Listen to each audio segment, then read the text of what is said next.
어, 우리가 이렇게 경주를 한다고 그랬잖아요.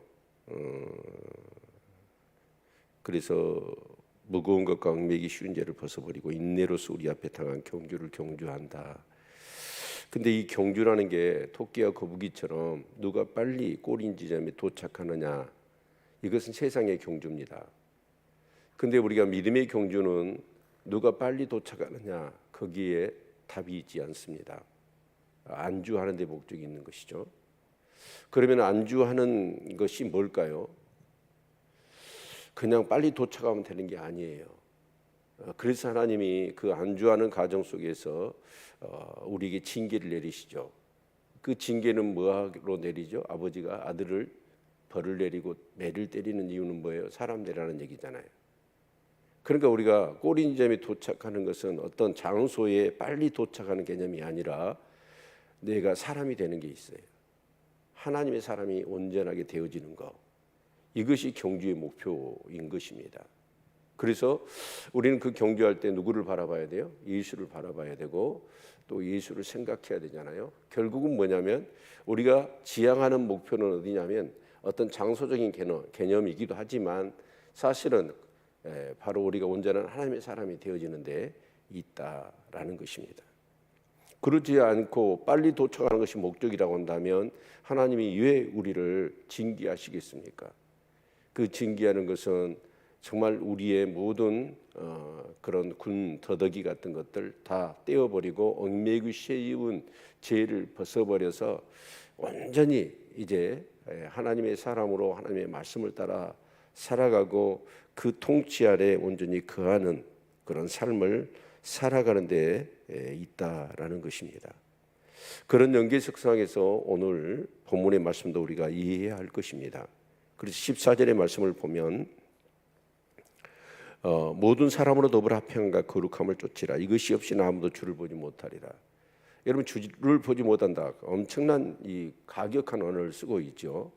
딱 단언을 해버리잖아요. 그런데 뭐예요? 모든 사람으로 더불어, 내가 좋아하는 사람이 아니라 모든 사람으로 더불어 합평함과 거룩함을 쫓으라. 그래서 이 합평함과 이 거룩함은 짝을 이루고 있습니다. 여러분, 모든 사람과 합평한다는 게 쉬워요, 어려워요? 어렵습니다. 여러분, 내가 합평의 사람이 되지 않으면 여러분 절대로 다른 사람과 합평을 우리가 이 합평의 사람이 될 수가 없는 것이죠. 그래서 합평케 하는 자는 복이 있나니 저희가 하나님의 아들의 일컬음을 받으리라. 산상수훈에서도 그렇게 말씀하고 있지 않습니까? 그러면서 소금을 두고 화목하라 라고 말씀하고 있거든요. 다른 사람과 화목하기 위해서는 소금을 두고 한다는 말이 뭔 말이에요? 그만큼 어렵다는 얘기입니다. 그런데 이것은 우리가 인위적으로 하느냐? 그렇지 않지요. 하나님의 나라가 내게 임한 사람은 이미 내가 어떤 상황을 만나더라도 내 안에 화평이 있습니다. 그 화평이 있으시나요? 이미 우리가 갈 천국을 이 땅에서 우리가 소유한 거, 믿음으로 소유한 거 아닙니까? 그런데 그 믿음이라는 게 그냥 믿으면 된다는 게 아니라 그 믿음을 수없이 우리의 삶을 통하여서 여러분 우리가 연단을 받은 거 아닙니까? 그래서 이런저런 일을 만나서 때 일이 일비하면서 막 분노하고 여러분 그랬더니 그게 결국은 아무런 의미가 없더라. 이것을 깨닫고 다 내려놓는 것이죠. 그리고 우리는 믿음으로 정말 주께서 그 십자가의 보혈을 통해서 하나님과 화목케 하셨잖아요. 그러면서 정말 내게 정말 모해하고 나를 공격한다 할지라도 내게 어떻게 하든지 간에 나는 그들을 어떻게 해요? 주님의 눈으로 바라보며 사랑하고 정말 귀하게 여기며 아낄 수 있는 그런 어떤 하나님이 다스리는 그 마음이 있을 때 우리 마음이 합평한 거 아니겠을까요? 아닐까요? 여러분, 이 합평함이 있을 때 저 사람이 어떻게 대하니 원수 같은 짓을 하더라도 나는 그에게 어떻게 대해요? 합평케 할 수 있는 것이죠. 여러분, 우리 안에 한 사람도 소원하거나 정말 내 마음 가운데 미워하거나 정말 그런 사람이 없기를 바랍니다.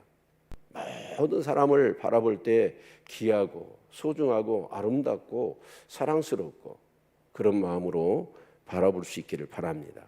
문제는 뭐냐면 그 사람 안에 상처가 있든지 살아오는 가정 속에서 악한 어떤 그런 영향을 받았든지 해서 하나님의 형상으로 지어진 그가 뭔가 뭐가 나고 잘못되어 있는 것이거든요. 그 사람의 책임일 수도 있지만 근본적으로는 어쩌냐? 주님은 그것 때문에 이 땅에 오셔서 십자가에 못 박혀 죽으시지 않았나요?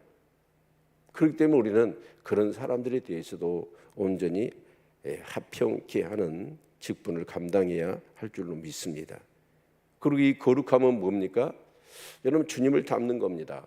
이 닮는 데 있어서의 핵심이 뭐냐면 구별이죠. 세상과 달라야 된다는 것이죠. 세상을 사랑하지 마라. 이는 하나님과 원수가 되는 것이다 라고 말씀하고 있거든요.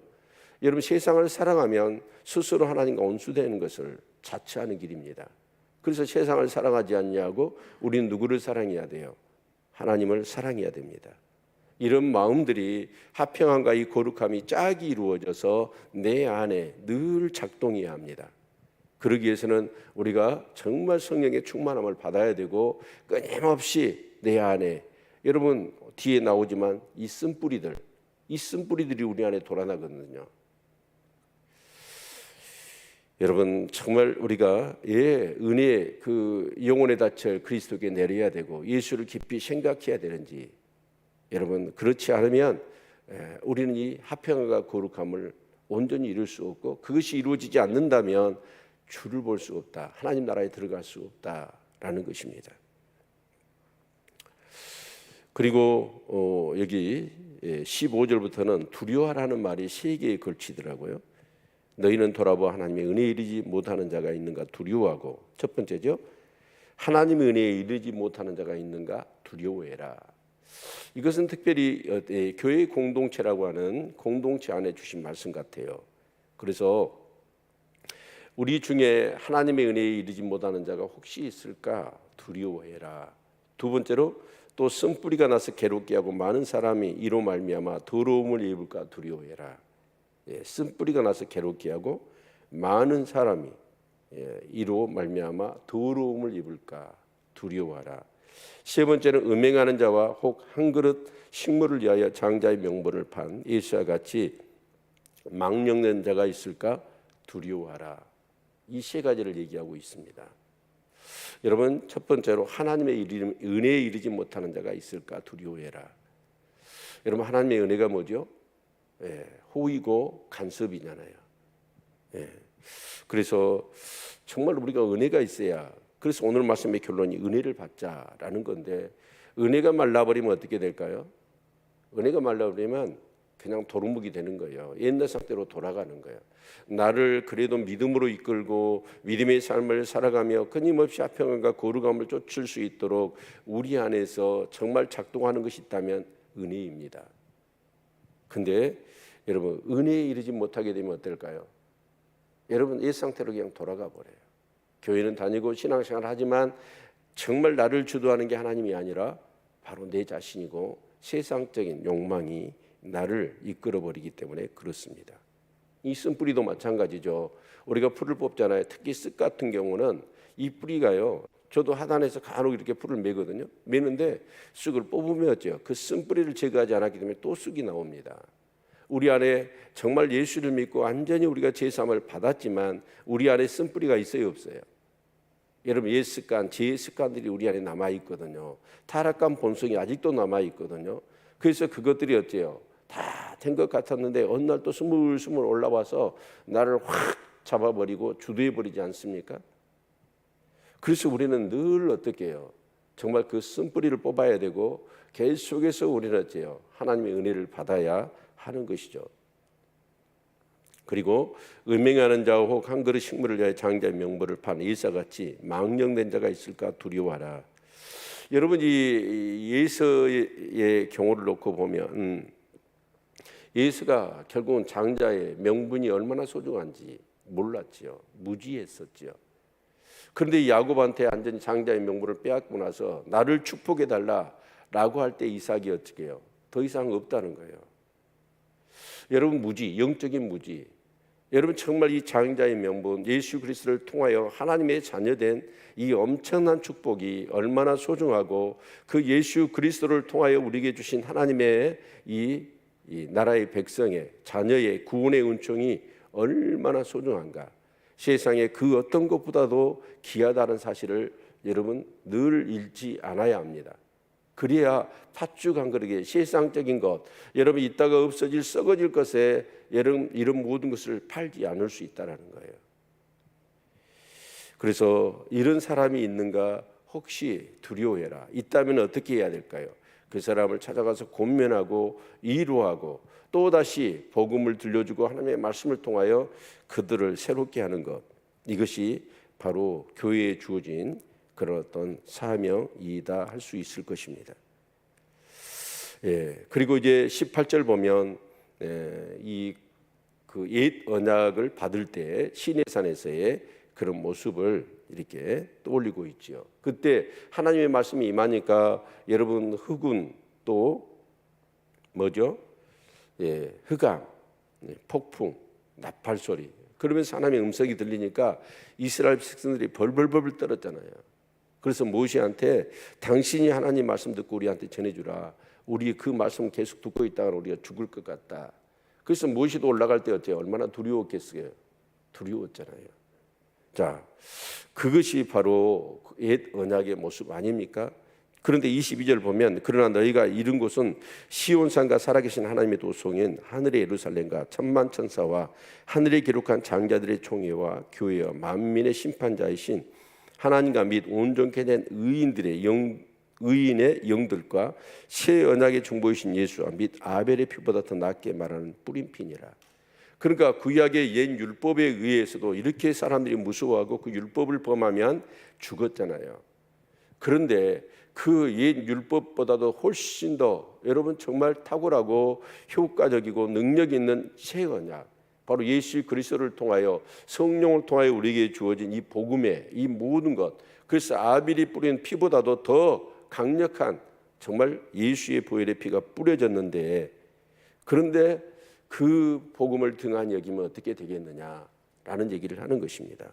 그래서 25절에 너희는 상가 말하신 자를 거역하지 말라. 땅에서 경고하신 자를 거역한 저희가 피하지 못하였거든 하물며 하늘로 쫓아 경고하신 자를 배반하는 우리일까 보냐. 여러분 옛 언약을 어겨서도 그렇게 죽음을 면치 못했다고 한다면 여러분 이 새 언약을 어기게 될 경우는 어떻게 될까요? 여러분 그 누구도 여러분 구원을 받을 수 없다라는 것입니다. 그래서 26절에 보면 그때는 그 소리가 땅을 진동하였거니와 이제는 약속하여 가라사대 내가 또 한 번 땅만 아니라 하늘도 진동하리라 하셨느니라. 이 또 한 번이라 하심은 진동치 아니하는 것을 용종케 하기 위하여 진동할 것들 곧 만든 것들에 변동될 것을 나타내심이라. 여러분 처음에 언약을 받았을 때 시내산이 막 진동했잖아요. 그래서 사람들이 막 두려워했단 말이에요. 그런데 주님이 다시 오시면 어떻게 될까요? 여러분 땅뿐만 아니라 하늘도 진동하게 되어질 것이고 영존한 하나님의 나라를 위하여 기존에 있었던 이 세상이 완전히 변동될 것이다 라고 말씀하고 있죠. 이런 내용은 요한계시록을 읽어보면 너무나 분명하게 나오지 않습니까? 이 세상에 우리가 의지하고 이 세상에 바벨성을 쌓으려고 했던 그 모든 것들은 어떻게 될 것이냐? 다 무너질 거라는 거예요. 이 세상에 영존할 수 있는 것은 하나님 나라밖에 없습니다. 그런데 우리는 어쩌냐? 그 하나님의 나라를 예서처럼 팥죽 한 그릇에 팔아버리고 여러분 이 세상의 팥죽, 여러분 이 세상의 어떤 것에 우리의 온 에너지를 다 쏟고 우리의 마음을 쏟아서 이 땅에서 잘 먹고 잘 살려고 하는 그런 생각 가운데 치우쳐 있다면 결국은 그런 사람이 어떻게 이런 믿음의 이 경주를 안주할 수 있고 하나님을 만날 수 있겠느냐는 것입니다. 그래서 28절 같이 한번 읽어볼까요? 28절 29절 시작. 그러므로 우리가 진동치 못할 나라를 받았은즉 은혜를 받자. 이로 말미암아 경건함과 두려움으로 하나님을 기쁘시 섬길지니 우리 하나님은 소멸하는 불이심이니라. 진동치 못할 나라를 받았습니다. 진동치 못할 나라가 뭐예요? 하나님의 나라입니다. 이 땅은요 진동하고요 무너지고요 없어질 나라입니다. 그러나 하나님의 나라는 영존하는 나라로 세상의 그 어떤 것으로도 흔들 수 없고 흔들려서도 안 되는 나라가 하나님 나라이거든요. 그렇다면 이 믿음으로 하나님의 나라를 우리가 받았다면 여러분 우리는 어쩌을까요? 아무리 핍박이 있고 세상에 유혹이 있더라 할지라도 그 믿음이 흔들리면 돼요, 안 돼요? 안 되는 거예요. 그 구약의 옛 언약에 대한 내용들을 수없이 그림자로 우리에게 보여주셨잖아요. 그런데 그런 어떤 옛 언약에 의해서도 그것이 너무나 여러분 구원을 받고 심판받는 것이 그림 언어처럼 어떻게 보면 쉬운 게 어디가 있을까요? 여러분, 그런데 그것을 통해서 우리에게 계속해서 각인을 시키고 이제 진짜 새 언약을 우리에게 주셨잖아요. 근데 새 언약은 보이지 않는 것들이에요. 그러니까 여러분, 이 보이지 않다 보니까 정말 사람들은 어때요? 보이는 것에 더, 여러분 구약의 제사와 신약의 여러분 단번에 예수님이 드려주시는 제사 어느 게 더 우리에게 생생할까요? 여러분, 어떻게 보면 초보 단계에 있는 사람들한테는 구약의 제사가 훨씬 더 리얼합니다. 내 대신 양이 비명을 지르고 피를 토하고 내가 잡아서 각을 뜨잖아요. 그걸 태우잖아요. 여러분, 그것보다도 예수님이 단번에 영원한 제사를 주셨는데 그 십자가의 그 구속의 은혜가, 여러분 이 사람들은 매년 드렸거든요.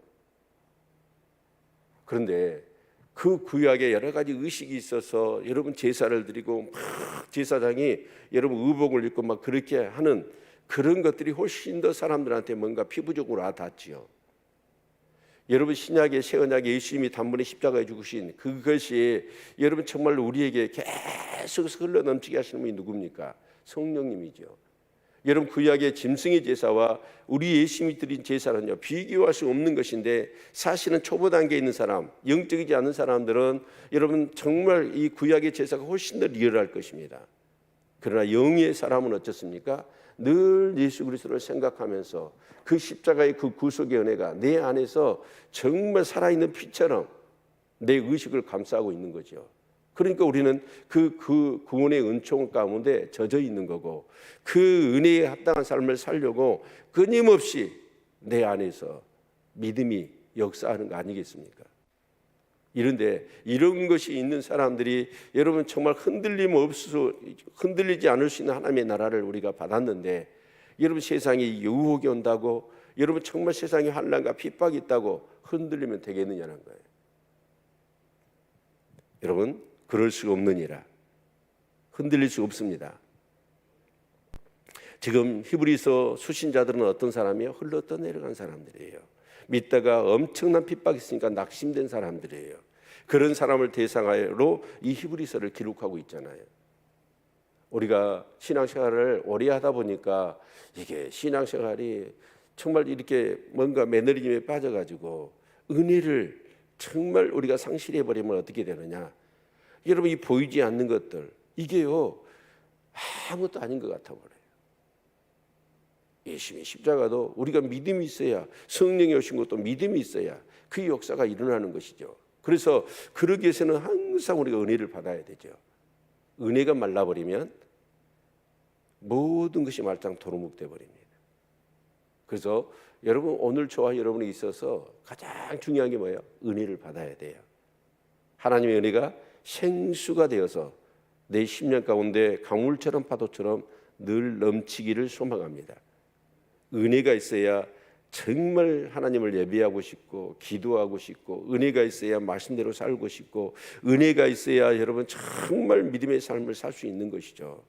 근데 여러분 차에서 여러분 기름이 떨어지면 차 아무 필요가 없듯이 은혜가 소멸돼 버리면 어쩌냐, 아무 믿음의 신앙의 어떤 작동이 안 돼 버립니다. 하나님은 어떤 분이에요? 소멸하는 분, 심판하신 하나님이십니다. 여러분 어떤 경우라도 은혜 받으시길 바랍니다. 예, 은혜 받는데 총력과 전심전력을 하셔야 되는 거예요. 그렇지 않으면 세상은 얼마나 강력하게 우리를 유혹하고 있고, 오늘 이 시대의 육체의 소욕은 얼마나 우리를 강력하게 자극하고 있습니까? 흔들리지 않기를 바랍니다. 오히려 더 견고해질 수 있기를 바랍니다. 내 목에 칼을 대고 내 목을 두동강이 낸다 할지라도 여러분 그 목이 떨어져서 무의식 중이라도 예수 예수 예수 외치며 숨을 거둘 수 있는 그 믿음이 되셔야 돼요. 그렇게 하는 게 뭐예요? 은혜지요.